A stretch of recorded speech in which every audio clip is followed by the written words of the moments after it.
Hello and welcome to this Facebook Live, starting in the group now, so hopefully this is coming through. So hello everybody, just checking that was actually showing this time, a couple of minutes late because just a few technical issues while I was just trying to get set up.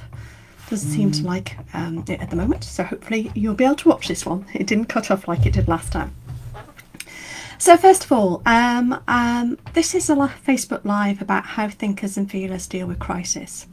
My name's Haulwen Nicholas and I'm going to be talking to you about the different ways that people with a preference for thinking or feeling deal with crisis, particularly in times such as this, the current COVID pandemic.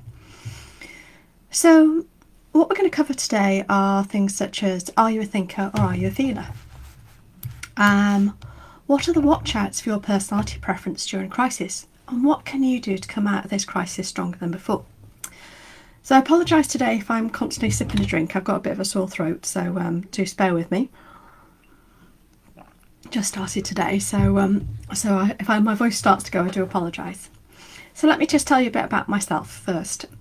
So I am the author of the book of personality tests, which is 25 easy to score tests that reveal the real you, and this is the book. It was launched back in September, and it's just a fun book with lots and lots of little easy tests. Really great stocking filler and great fun for you and your family at Christmas time.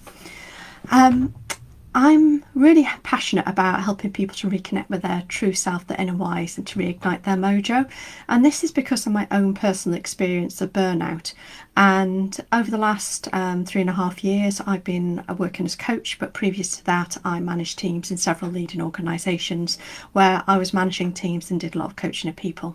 I'm a Myers-Briggs practitioner and an NLP coach, and I run an online coaching platform called the Magical Mojo Academy, where I offer life coaching with a hint of witchery to others who feel lost in an overwhelming world.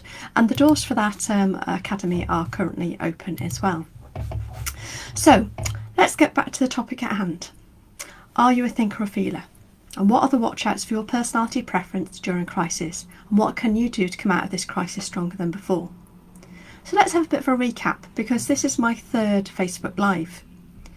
So the Myers-Briggs indicator type model assesses 4 aspects of personality according to whether individuals prefer to focus their attention on the outside world of people and things, extroversion, or the inner world of thoughts and feeling, introversion. And I discussed this 2 weeks ago. And then we look at trust and use information on the basis of experience and the evidence of our senses, which is sense in detail, people, or consider the future and how things connect to form a big picture. So that's the intuition, big picture people. And I discussed that last week. Today we're going to be looking at one of the other sets of 4 aspects which individuals prefer to use, which is making decisions on the basis of objective logic, which is thinking, on the basis of your values and how the decisions will affect people. And that's more feeling, and we'll discuss that a bit in more detail soon. The fourth topic I'll be discussing next week at the same time, and that's for people who live in a more structured, organised way, which is judging, or in a more flexible, spontaneous way, perceiving. But that's going to be something for next week. So today we'll focus on thinking and feeling.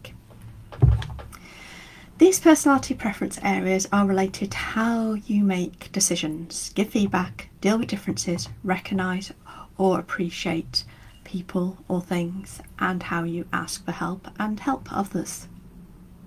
This is also about the process you prefer to use in coming to decisions, and remember that thinkers have feelings and feelers are able to think. So which are you? Are you a head rules your heart sort of person, or your heart rules your head sort of person? For thinkers, decisions are based on logic. They're guided by objective logic and focus on cause and effect. They look for flaws in the logic and apply consistent principles in dealing with people.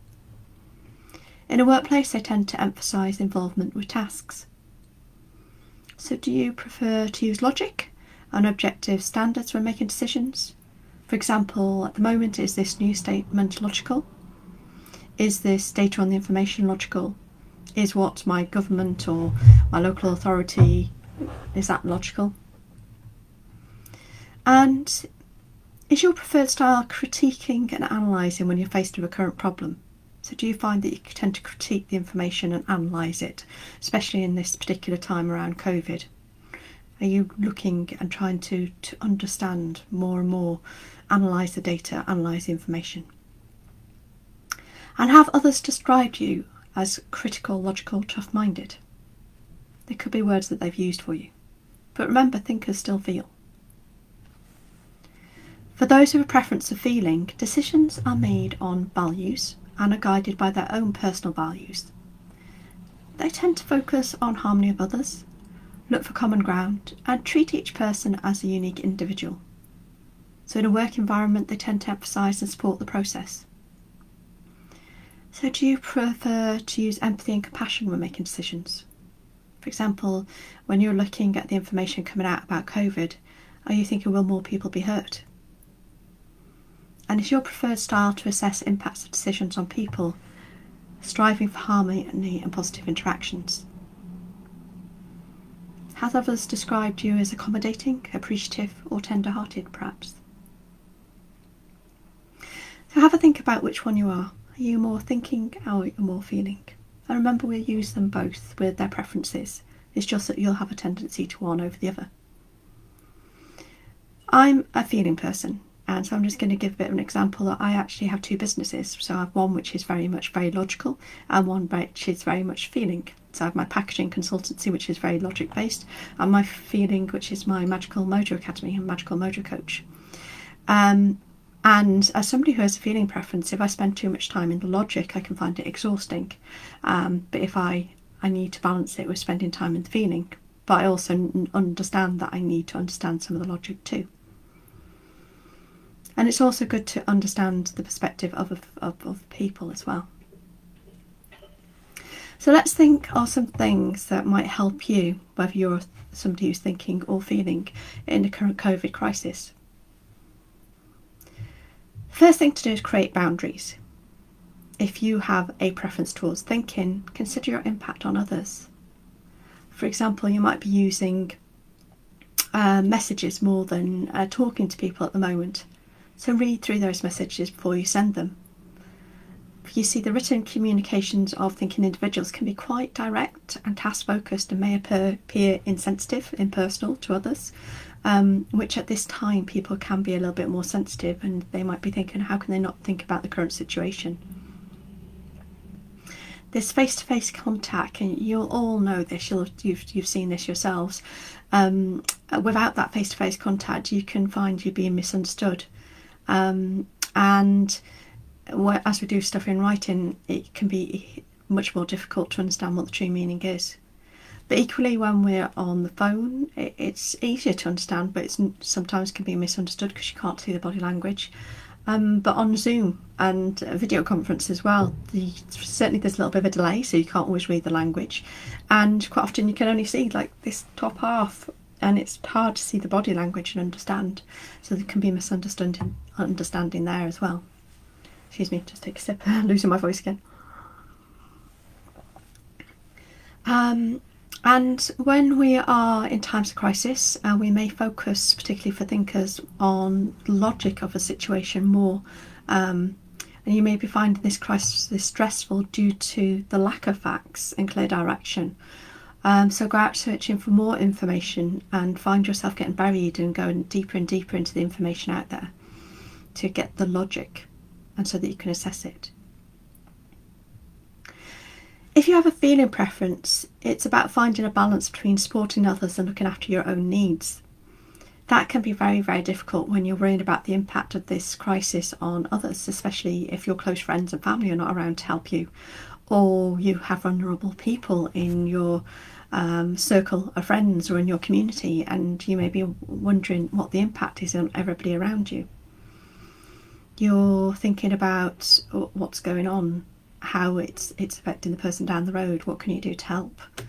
You want to identify the support you need and take conscious action to get it as well, otherwise you can burn out because you're so busy focusing on other people.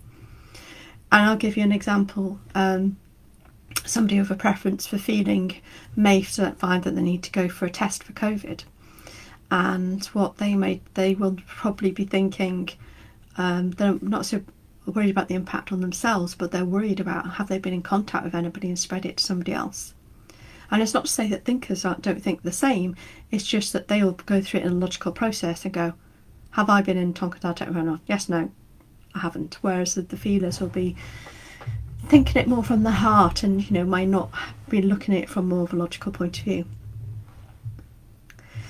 And you'll also find, if you're a preference of feeling, you'll find your strong ethos of sticking to your own values comes to the fore. You will be passionate about sticking to those values, whatever they are. And even if you are a feeling person, your feeling values will be different to somebody else's values, but you might be finding those values clash with others, and you can't understand why people aren't being sensitive to the needs of others or the people around you. So you'll be thinking about, how can you help people? What's the impact on the individuals? You want to see the names behind the numbers. When you see the things such as the number of people, COVID cases, the number of people who have died and stuff like that, you don't want people to just be a number. You want people to have a face. You want to understand the personal impact to people. So whatever your preference, one thing that you can do is to keep a log, to understand how your preferences are perhaps amplifying in these certain times. Now, what we find is that under stress response, some people will become quite extreme with their preferences. Some people might even start exhibiting preference to their opposite as they try and understand what's going on around them. So it's good to keep like a journal or log about your preferences. Think about what annoys you about someone else's behaviour. You're probably finding you're cooped up with people more than ever. You're interacting with people in a different way because you're on Zoom and stuff like that. So what annoys you about someone else's behaviour? How might personality style differences be an influence? For example, a more empathetic listening ear might be needed by somebody, or more data and facts by another. What you might find is that thinkers might be glued to the news, wanting more information, whereas those with a preference for feeling may want to switch off the news as it doesn't give them the informational people, or they might want local news instead. So if you're in a household where you have somebody who's a thinker who constantly wants the news on, then for the feeling person, that's not something that they particularly want. And this is where you need to get a balance to make sure that the feeling person isn't getting overwhelmed with a load of data that they find overwhelming, but the thinking person needs to be able to process what's happening in the world. And it's okay to understand that and to understand each other's preferences, because perhaps the feeling person just needs to go and sit somewhere else while the thinking person watches the news, or the thinking person actually reduces the amount of news that they watch. And we have a lot of news at the moment, and the news is quite draining, so it can be quite draining for those with feeling preference anyway, but even those with a thinking preference, perhaps just watch your news intake, because it can be quite negative and quite draining for all of us, so you need to just be mindful of the impact that it's having on you. When you're journaling, also think about, what am I not noticing about myself and my preferred styles? What am I noticing about myself? What am I noticing about others? Identify what calms you. Think about what brings you some relaxation or comfort. And make sure to respect your loved ones' calming activities, because they may very well be different from yours. As I mentioned, the news is a good example. For you, watching the news or getting facts on all the COVID research may give you reassurance. But for a feeling person, they prefer to listen to people's experiences and stories. And remember to pause during potentially stressful moments. Just to stop and to pause. See where your mind's going. What are the thoughts going through your head? How's your body feeling? What is it telling you? Other things to think about is, when we're under stress, we can feel upset or annoyed much more easily than before. And there is, you've probably heard of the 3 C's: catch it, challenge it and change it. These are the sort of things that you can do to look at the situation and stop even the smallest thing turning into a big fight. So catch it. Notice what you're thinking and feeling. Stop. Look at it from a self-awareness point of view, from an empathetic point of view. And remember, negativity screams out, while empathy can be much quieter. And you can see that sometimes with social media, that the negativity seems to be really, really loud, and those with the empathy tend to be much quieter and not heard as easily. So zone into yourself. And this crisis has created what can only be called the perfect storm of stresses that will only continue to amplify if we don't learn and adapt our behaviours. We need to be able to understand and put ourselves in other people's shoes. So challenge it and do a reality check. Is what I'm telling myself factual, simply my perspective? And would it help to hear a different point of view? And, it usually does. Just because you're hearing a different point of view doesn't mean you have to agree with it.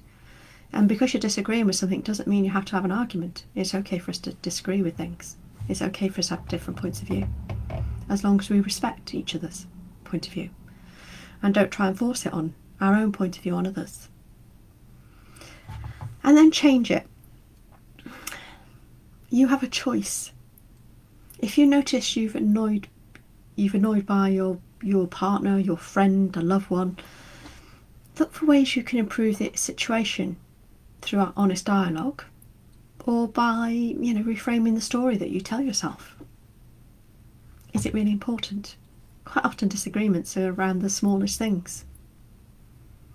Is it really important that somebody has left their towel on the floor in the bathroom? Is it really important whether a child drops chocolate on their clothes? Sometimes we can overreact, particularly in stress response. So think about it from your perspective. And then generally look at how you manage conflict.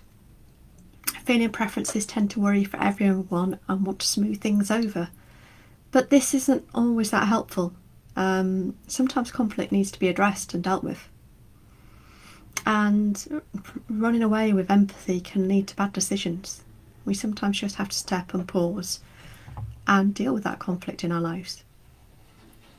And this sort of crisis highlights some of that conflict and makes us reflect on life and what we're doing. And you may find that somebody you thought you knew, you're now finding you don't know. Take some time to see if you can to really understand them. Take some time to understand yourself. Reconnect with yourself.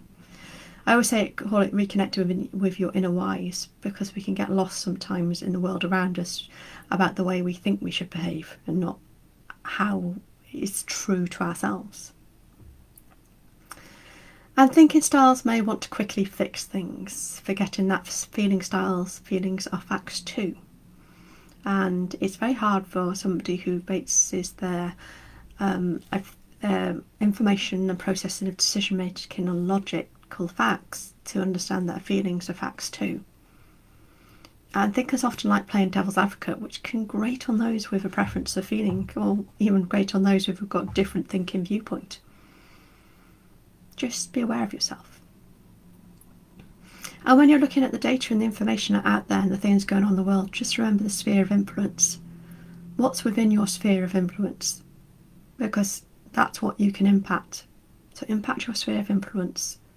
And it's good to know what's going on in the world around you, but remember, if you can't influence it, then it's not something to worry about. Easy said than done, I know, but it's just something to think about. And as you take these steps to understand your personality style and the other personality styles in your life, remember to keep communicating honestly. Start with deep listening. Remember that if someone feels safe, the better they listen. And remember, sometimes if you don't talk it out well, you'll act it out poorly. So try and get some balance in your life. Reduce your access to news content if that's useful for you. Or bring in more good news, more feel-good information. For example, in my village, everyone's focusing on putting Christmas lights up to cheer everybody up and having an elf hunt. And some of these things, from a logical point of view, might seem childish and silly, but they are to bring good cheer. Have some fun and look for the fun things in life. And those who are feeling preference, remember to ask for help and stop trying to save the world on your own. You'll only burn yourself out and then you can't help anybody else. Remember, you've got to top up your own cup first before you can help other people. And those with a thinking preference can sometimes carry on like nothing is happening once they've processed the information. Remember, other people take longer to catch up. You might have processed the data and the facts and be going, yes, well, that makes sense, that's logical. But other people won't. And remember that. And finally, whatever your personality style preference, choose to focus on gratitude. Focus on positivity. Focus on love and laughter. Go out of your way every day now from now to Christmas, to look at things that make you smile, whether it's a rainbow, whether it's a sunset, whether it's your cats, your dogs, or somebody on the street, anything that makes you smile, and try and make other people smile too. Look for magic and wonder every day. It might not make sense, it might feel wrong, but know that you can see a brighter future if you really want to. Listen to your head and to your heart. Trust your intuition and notice your strengths and opportunities for development in these challenging times, even if it's knowing when to just stop and pause. So thank you very much for listening today. Remember that the Psychology's Life Leap Club is an online coaching club for all of our subscribers, where you'll be supported and inspired by the top coaches and experts and psychologists to help you create the life you really want. So if you subscribe to Psychology's magazine, you get access to that Life Leap Club. And, remember just to stop and pause and take care of yourselves. And if you're like me, I'm on my lemon, ginger and honey for my sore throat.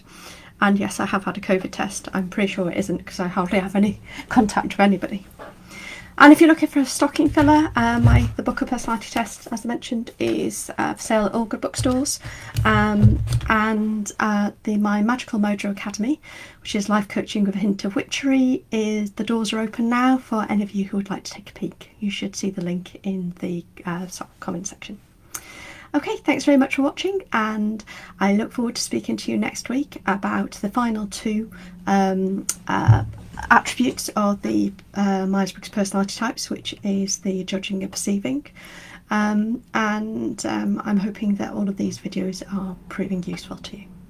Thanks very much for watching, and I'll speak to you all soon.